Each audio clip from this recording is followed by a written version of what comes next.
అందరికీ నమస్కారం. ఈరోజు మనం మన ఏఐ ట్రైనింగ్ జర్నీలో ముందుకు వెళ్తున్నాం. చాప్టర్ 8లో ఉన్నాం అండ్ ఇవాళ మనం సబ్ టాపిక్స్ 8.5 నుంచి 8.7 వరకు కవర్ చేయబోతున్నాం. అంటే రోబోటిక్స్ అండ్ వేరే ఏఐ ఏరియాలు ఎలా కలిసి పనిచేస్తాయో ఆ ఇంటిగ్రేషన్ గురించి చాలా డీటెయిల్డ్గా మాట్లాడదాం. చూడండి, ఇప్పటిదాకా మనం ఏఐ బ్రెయిన్ గురించి, దాని ఆలోచనల గురించి చాలా నేర్చుకున్నాం కదా. అయితే ఈరోజు మనం ఏఐ యొక్క బాడీ గురించి మాట్లాడుకోబోతున్నాం. అంటే దాని చేతులు, కాళ్ళు ఎలా పనిచేస్తాయో చూద్దాం. ఈ కోడ్ చూడండి, పర్ఫెక్ట్ కదా. ఏఐ తన ఐడియాలను రియల్ వరల్డ్లో యాక్షన్గా మార్చడానికి రోబోటిక్స్ ఎలా హెల్ప్ చేస్తుందో చూద్దాం రండి. సరే, ఇంక లేట్ చేయకుండా డైరెక్ట్గా టాపిక్లోకి వెళ్ళిపోదాం. మన section 8.5 AI gets a body. అంటే ఏఐ యొక్క ఇంటెలిజెన్స్ మన ఫిజికల్ వరల్డ్లో యాక్షన్స్గా ఎలా మారుతుంది. ఈ రెండింటినీ కనెక్ట్ చేసే ఆ బ్రిడ్జ్ ఏంటో తెలుసా? అదే రోబోటిక్స్. అసలు రోబోటిక్స్ అంటే ఏంటి? సింపుల్గా చెప్పాలంటే ఏఐ అనే బ్రెయిన్ మన రియల్ వరల్డ్ని కలిసే పాయింట్ అన్నమాట. అంటే ఒక మెషీన్ తన చుట్టూ ఉన్న ఎన్వైర్న్మెంట్ని సెన్స్ చేసి, ఆ తర్వాత ఏం చెయ్యాలో ఒక ప్లాన్ వేసుకుని ఫైనల్గా ఆ యాక్షన్ని ఫిజికల్గా చేస్తుంది. బేసిక్గా సాఫ్ట్వేర్ ఇంటెలిజెన్స్ ఒక హార్డ్వేర్ని కంట్రోల్ చేయడమే రోబోటిక్స్. సరే, థీరీ బావుంది.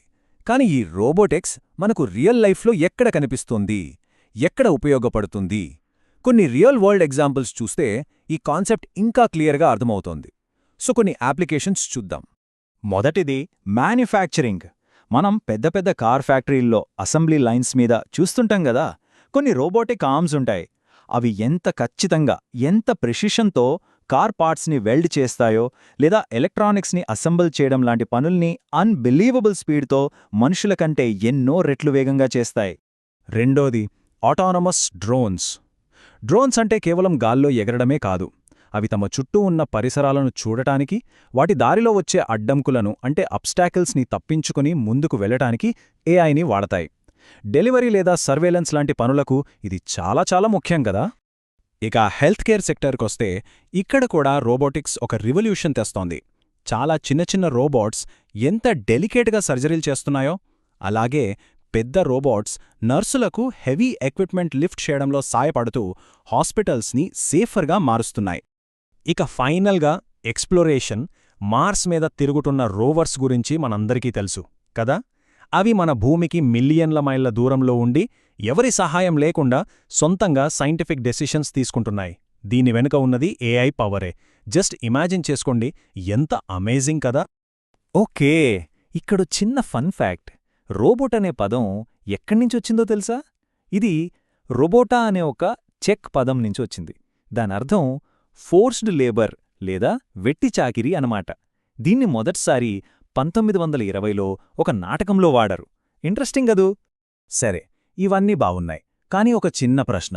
ఒక రోబోట్ ఆర్మ్ పదే పదే ఒకే పనిని రిపీట్గా చేస్తూ ఉంటే దాన్ని మనం నిజంగా ఇంటెలిజెంట్ అని అనగలమా? కేవలం ఒక పనిని రిపీట్ చేయడం ఇంటెలిజెన్స్ కాదు గదా. ఈ ప్రశ్నకు సమాధానమే మన నెక్స్ట్ టాపిక్. అసలు ఏఐ డొమైన్స్ మధ్య టీంవర్క్ ఎందుకు అంత అవసరమో చూద్దాం. ఒకసారి ఆలోచించండి, ఒక టీంలో వేర్వేరు స్కిల్స్ ఉన్న ఎక్స్పర్ట్స్ కలిసి పనిచేస్తే ఎలాంటి అద్భుతాలు జరుగుతాయో, సరిగ్గా అలాగే ఏఐ యొక్క అసలైన పవర్ కూడా దాని డిఫరెంట్ స్పెషలైజేషన్స్ అన్నీ కలిసి పనిచేసినప్పుడే బయటపడుతుంది. అదే ఇంటిగ్రేషన్ ఆఫ్ ఏఐ ఏరియాస్. ఇది ఎలా పనిచేస్తుందో చూద్దాం. సో ఇక్కడ మనం గుర్తుంచుకోవాల్సిన కీ పాయింట్ ఏంటంటే, అసలైన పవర్ కాంబినేషన్లోనే ఉంది. కాంప్లెక్స్ ఏఐ సిస్టమ్స్ అనేవి కేవలం ఒకే ఒక డొమైన్ని వాడటం చాలా అరుదు. పెద్ద పెద్ద ప్రాబ్లమ్స్ని సాల్వ్ చేయడానికి అవి మల్టిపుల్ ఏరియాల్ని ఇంటిగ్రేట్ చేస్తాయి.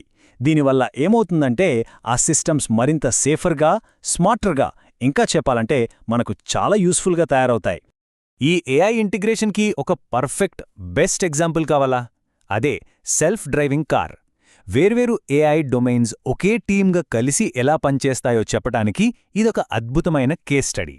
ఒక సెల్ఫ్ డ్రైవింగ్ కార్ని ఒక మనిషిలా ఊహించుకుంటే దాని లోపలున్న టీం ఎవరో చూద్దాం. కంప్యూటర్ విజన్ దాని కళ్ళు లాంటిది, రోబోటిక్స్ దాని చేతులు, కాళ్ళు, ఇక న్యాచురల్ లాంగ్వేజ్ ప్రాసెసింగ్ దాని చెవులు ఇంకా వాయిస్ అనమాట. ఈ ఎనాలజీతో మొత్తం కాన్సెప్ట్ ఎంత ఈజీగా అర్థమైపోతుందో కదా. ఓకే, ఇప్పుడొక చిన్న సినారియో చూద్దాం. Step 1 sense. కారు కళ్ళు అంటే కంప్యూటర్ విజన్ రోడ్డు మీద నడుస్తున్న ఒక వ్యక్తిని చూస్తుంది. Step 2 plan. వెంటనే ఏఐ బ్రెయిన్ స్పీడ్ తగ్గించాలని డిసైడ్ అవుతుంది. Step 3 act. ఫైనల్గా కారు కాళ్ళు అంటే రోబోటిక్స్ ఫిజికల్గా బ్రేక్స్ వేసి కారుని స్లో చేస్తుంది. ఇదంతా మనం కనురెప్ప వేసేలోపు ఒక ఫ్రాక్షన్ ఆఫ్ సెకండ్లో జరిగిపోతుంది. ఓకే, ఇప్పటివరకు చాలా ఇంట్రెస్టింగ్ కాన్సెప్ట్స్ చూసాం కదా. ఇప్పుడు మనం నేర్చుకున్న కీ పాయింట్స్ అన్నింటినీ ఒకసారి క్విక్గా రీక్యాప్ చేసుకుందాం. సెక్షన్ 8.7లో let's put it all together. So మనం ఇప్పటిదాకా కవర్ చేసిన 4 ముఖ్యమైన ఏఐ డొమైన్స్ ఇవే. 1 ఎన్ఎల్పి, లాంగ్వేజ్ని అర్థం చేసుకోవడానికి. 2 కంప్యూటర్ విజన్, చూసిందాన్ని ఇంటర్ప్రెట్ చేయడానికి. 3 స్పీచ్ ప్రాసెసింగ్, వినడానికి మాట్లాడటానికి. ఇంకా 4 రోబోటిక్స్, ఫిజికల్ యాక్షన్ కోసం. ఈ 4 పిల్లర్స్ మీదే మోడర్న్ ఏఐ నిలబడి ఉంది. సరే, ఈ రోజుకి ముగించే ముందు ఒక చిన్న ప్రశ్న. సెల్ఫ్ డ్రైవింగ్ కార్ కాకుండా మల్టిపుల్ ఏఐ డొమైన్స్ ఒక టీమ్గా కలిసి పనిచేసే ఉదాహరణలు మన చుట్టూ ఇంకా ఎక్కడ ఉన్నాయి? ఒక్కసారి ఆలోచించండి. మన డైలీ లైఫ్లో ఇలాంటి ఏఐ టీంవర్క్ని గమనించడానికి ప్రయత్నించండి. మరిన్ని విషయాలను మనం మన నెక్స్ట్ సెషన్లో తెలుసుకుందాం. అప్పటిదాకా స్టే క్యూరియస్.